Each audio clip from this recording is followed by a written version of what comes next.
இயேசு கிறிஸ்துவின் இனிய நாமத்தினாலே உங்கள் யாவருக்கு அன்பின் வாழ்த்துதலை தெரிவித்துக் கொள்கிறேன். இந்த முழு உலகத்தையும் ஆண்டவர் சிருஷ்டித்த பின்பு அந்த ஒழுங்கின்மை அவர் ஒழுங்காக்குவதற்கு தேவன் என்ன செய்தார்னா பேசினார். ஆதியாகமம் 1ஆம் அதிகாரத்துல ஒவ்வொரு காரியத்தையும் முதல் நாள், 2ஆம் நாள், 3ஆம் நாள் ஒவ்வொரு நாளும் அவர் எப்படி சிருஷ்டித்தார்னா உண்டாக கடவுது, உண்டாக கடவுது, உண்டாக கடவுது என்று சொல்லினாங்க. இந்த சிருஷ்டித்தார். தேவனுடைய ஒவ்வொரு வார்த்தையிலும் என்ன இருந்து ஜீவன் இருந்தது. அந்த ஜீவன் என்ன செய்து ஒவ்வொன்றையும் சிருஷ்டித்தது. இப்ப நமக்கும் அவர் என்ன சொல்றாருன்னா, உனக்குள்ள நான் அந்த ஜீவனத்தான் நான் வச்சிருக்கிறேன், நீயும் பேசும்போதும் அவைகள் என்ன செய்யும், செயல்படும் நமக்கு அவர் சொல்லித்தாரா. இயேசு கிறிஸ்து இந்த உலகத்துல வாழ்ந்த நாட்கள்ல சீசர்களுக்கு ஒவ்வொன்றையும் அவர் என்ன செய்தார், கற்றுக் கொடுத்தார். அதுல ஒன்றுதான் மத்திய எழுதின சுவிசேஷம் 17ஆம் அதிகாரம் 20வது வசனத்தை நம்ம வாசிக்கிறதா நேரத்துல அங்க அவர் சொல்லுகிறார், நீ இந்த மலையை பார்த்து பெயர்ந்து போயின்னு சொன்னா அது பெயர்ந்து போகும் அப்படின்னு சொல்றாரு. அது எதற்காக அந்த வார்த்தையை சொல்லி கொடுக்கிறாருன்னா, அதுக்கு நமக்கு முன்னால் அதனுடைய பகுதியை வாசிக்கும் போது எனக்கு தெரியும். ஒரு தகப்பன் தன் பிள்ளையை சுகமாக்குறதுக்காக சீசர் இடத்துல ஜெபிக்க கொண்டு வராரு. அவங்களால முடியாம போயிட்டு திரும்ப அவர் இயேசு கிட்ட கொண்டு சொல்றாரு, நாங்க சீசர்கிட்ட கொண்டு போனேன், அவங்களால முடியாம போயிட்டு அப்படின்னு சொன்ன உடனே இயேசு அந்த பையனை குணமாக்கி அனுப்பிட்டு சீசர்கள்ட்ட சொன்னாரு, அற்ப விசுவாசிகளே அப்படின்னு சொல்லி அவங்களுடைய விசுவாசத்தை சொல்லிட்டு அடுத்து சொல்றாரு, கடுகளவு விசுவாசம் மட்டும் இருந்தா கூட இந்த மலையை பார்த்து பெயர்ந்து போனா அது என்ன செய்யும், பெயர்ந்து போகும். உங்களால் கூடாத காரியம் ஒன்றுமில்லைங்க. நம்ம அநேக நேரத்துல என் தேவனால கூடாத காரியம் ஒன்றுமில்லை, என் தேவனால கூடாத காரியம் ஒன்றுமில்லை அப்படிதானே நம்ம சொல்லிக்கிட்டு இருக்கோம். ஆனா அவர் நம்மளை பார்த்து சொல்றாரு, ஒன்னாலையும் கூடாத காரியம் ஒன்றுமில்லை அப்படின்னு சொல்றாரு. அது எதற்காக சொல்றாருன்னா, நீ மலையை பார்த்து பெயர்ந்து போனா அது பெயர்ந்து போகும். நமக்கு மலை அப்படின்னா உடனேயே நம்ம லிட்டரலா பாக்குற நம்ம மவுண்டன் அந்த மலை அப்படி இல்லை.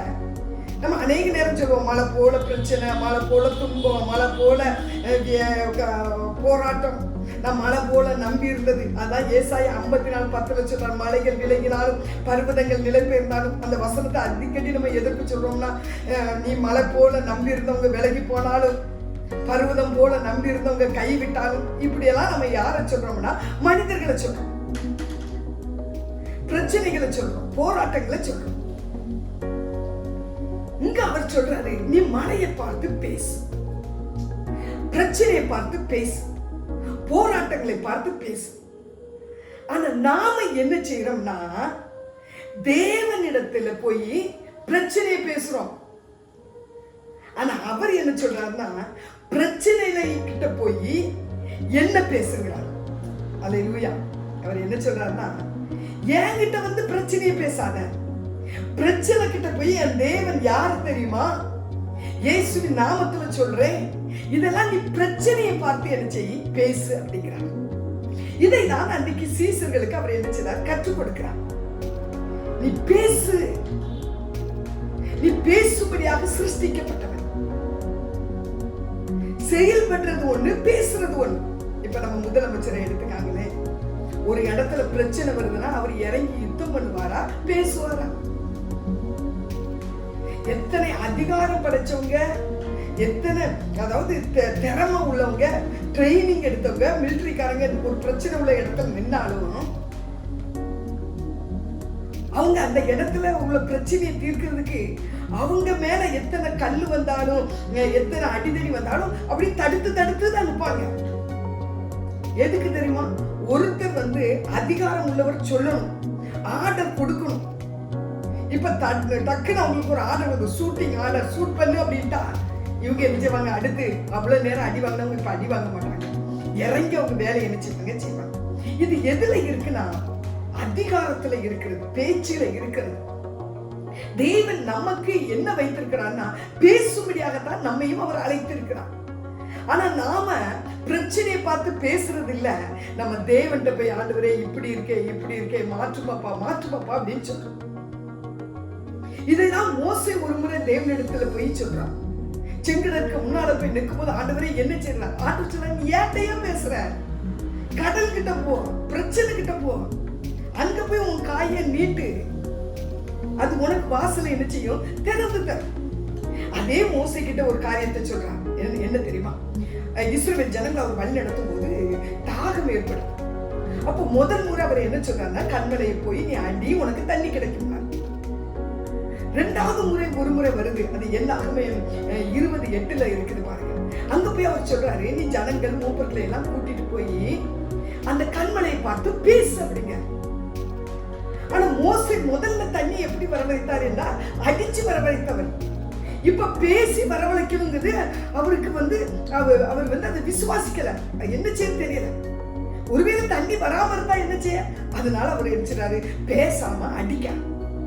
இதற்காக ஆண்டவர் இதை அவருக்கு சொல்லிக் கொடுத்தார் என்றால், பழைய ஏற்பாட்டிலையும் ஒரு பேசி நீ ஆசீர்வாதத்தை பெற்றுக்கொள்ள முடியும் என்பதை அவர் அங்க என்ன செய்யறாரு?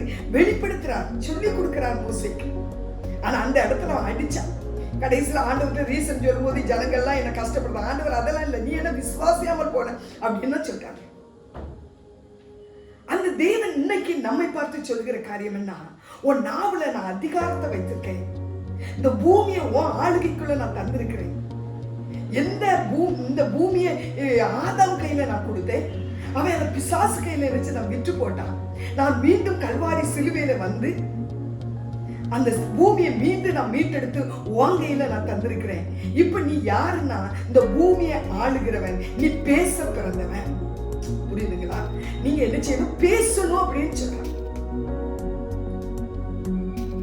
அப்ப நம்முடைய சரீரத்துல ஒரு பலவீனம் வந்தாலும் சரி, வாழ்க்கையில ஒரு போராட்டம் வந்தாலும் சரி, ஆண்டவர்கிட்ட பேசுறது ஒரு விதம், பிரச்சனையை பார்த்து பேசுறது அது தேவன் நமக்கு வைத்திருக்கிற அதிகாரம்.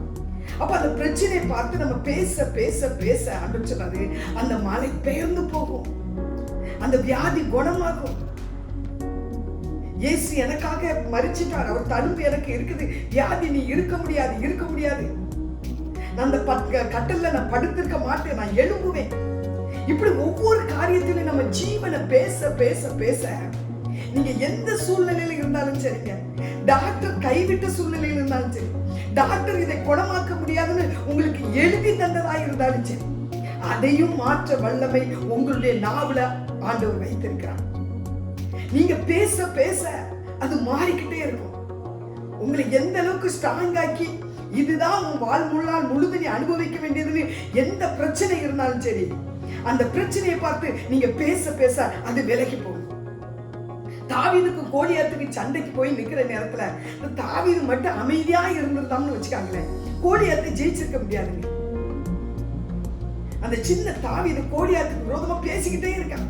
நீ விருத்த சேதம் இல்லாதவன், நீ தடியோடு வர்ற, நீ கத்தியோடு வர்ற, நீ பட்டயத்தோடு வர்ற, நான் என் ஜீவனுள்ள தேவனுடைய நாமத்துல வர்றேன். அந்த நேரத்துல அவன் ஆண்டவரே காப்பாத்த அப்படியெல்லாம் சொல்லல. அந்த எதிர வர்ற கோலியாத்தை பார்த்து பேசிக்கிட்டே இருந்தாங்க. நான் உன்னை நினைச்சுவேன், அடிப்பேன், உன் வெட்டுவேன், உன்னை இப்படியெல்லாம் பண்ணுவேன்ட்டு அவன் என்னதெல்லாம் நினைக்கிறானோ அந்த ஜீவன் அவன் என்னச்சுதான் கோலியாத்துக்கு விரோதமா பேசிக்கிட்டே இருந்தான். அவன் பேசினது நடந்தது. ஆண்டவர் சொல்றார், உங்களுக்கு எனக்கு சொல்ற வார்த்தை என்ன? மழையை பார்த்து பேசு. நீ மழையை பார்த்து பேசும்போது அது பெயர்ந்து போகும். ஏனென்றால் அந்த நல்ல தேவன் சொல்றாரு, உங்களாலும் கூடாத காரியம் கொண்டுவிடு என்பதாக.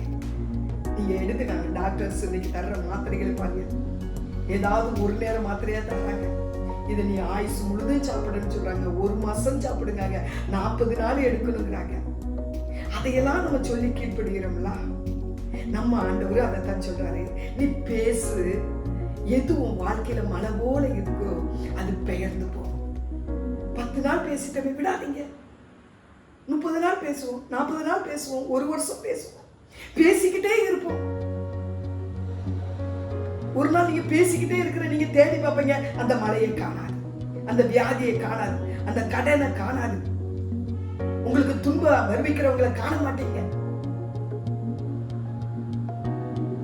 அதைதான் இயேசு சீசர்களுக்கு கற்றுக் கொடுக்கிறார். நீ பேசினா மழை கூட பெயரும். அப்போ நாம இயேசு கிட்ட பிரச்சனையை பேசக்கூடாது. இயேசு கிட்ட உறவை, பிரச்சனத்தை, அன்பை பேசணும். பிரச்சனை கிட்ட, பாடு கிட்ட இயேசுவை பேசணும். வியாதி கிட்ட இயேசுவை பேசணும். தரித்திரத்துக்கிட்ட இயேசுவை பேசணும். இயேசு எனக்காக தரித்திரமாயிட்டார், அவருடைய தழும்புகளால் நான் சுகமாகுவேன். இதையெல்லாம் நாம் இந்த மலை போல நம்மளை பயமுறுத்தி கலங்கடிக்கிற, இந்த கண்ணீர் வடிக்க வைக்கிற இவைகள்கிட்ட நம்ம பேசும்போது இயேசு சொல்லுகிற வார்த்தை என்ன தெரியுமா? ஒரு நாள் அது விலகி போகும், ஒரு நாள் நீ அதை தேடியும் காணாது இருப்பாய் என்று சொல்கிறார். எனவே தெய்வ பிள்ளைகளே, நீங்க எந்த படுக்கையில இருந்தாலும், எந்த கட்டுக்குள்ள இருந்தாலும், அதுகிட்ட இயேசுவை பேசுங்க. இயேசு கிட்ட அவருடைய அன்பையும் பிரசனத்தை நீங்க நினைச்சீங்க பேசுங்க. ஒரு நாள் அந்த மலையை நீங்க காண மாட்டீங்க. தேவன் உங்களை ஆசீர்வதிப்பார்.